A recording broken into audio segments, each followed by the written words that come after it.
Hello అండి, welcome to మన kitchen. ఈరోజు మనం ఎగ్ పుల్స్ చేయబోతున్నాం. ఎగ్ పుల్స్ టేస్టీగా చిక్కగా ఎలా చేయాలో చూసిద్దాం. హలో అండి, ఈరోజు మనం ఎగ్ పుల్స్ చేసుకుంటున్నాము. దానికోసం మనం కడాయి పెట్టుకొని ఆయిల్ వేసి కొద్దిగా పసుపు వేసుకొని రోస్ట్ చేసుకుందాం ఎగ్స్. నేను 5 ఎగ్స్ తీసుకున్నాను.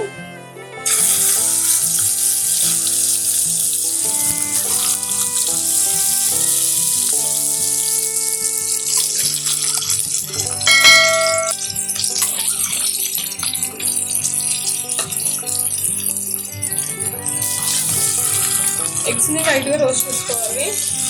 కొద్దిగా గోల్డెన్ బ్రౌన్ కలర్ వచ్చేంతవరకు రోస్ట్ చేసుకుంటే సరిపోతుంది.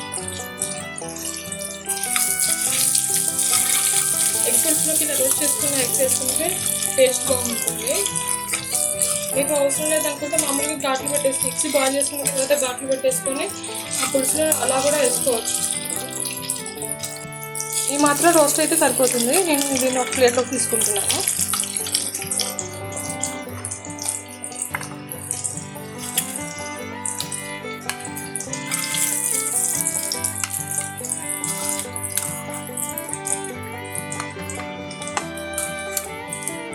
ఒక 2 పవర్స్ ఆయిల్ వేసుకుంటున్నాను ఇది కడాయిలో.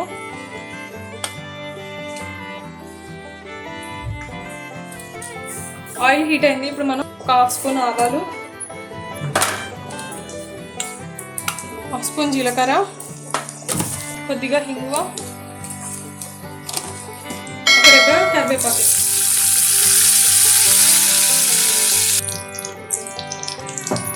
ఇప్పుడు పొడుగుగా కట్ చేసుకున్న ఒక 3 పచ్చిమిర్చి వేసుకుంటాం. ఒక 2 పెద్ద ఉల్లిపాయలు చిన్నగా కట్ చేసి వేసుకుందాం.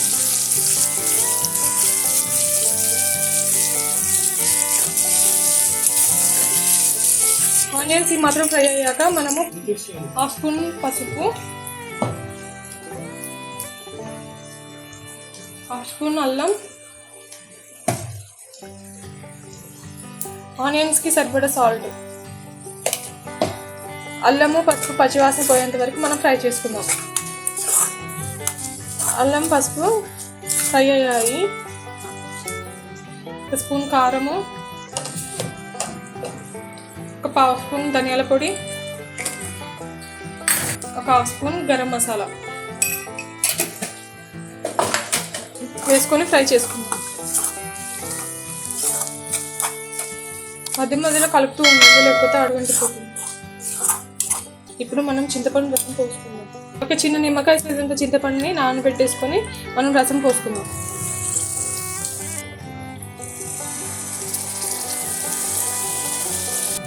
చింతపండు రసం వేసుకొని మిక్స్ చేసుకొని ఇందాక మనము ఒక 1/2 స్పూన్ సాల్ట్ వేసుకున్నాం ఆనియన్స్లో.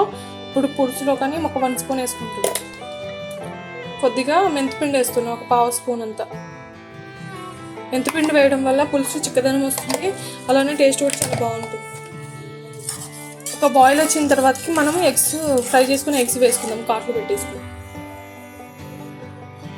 ఇప్పుడు ఒక బాయిల్ వచ్చింది, మనము ఎగ్స్ వేసుకుందాం. కాట్లు పెట్టుకొని వేసుకోవాలి.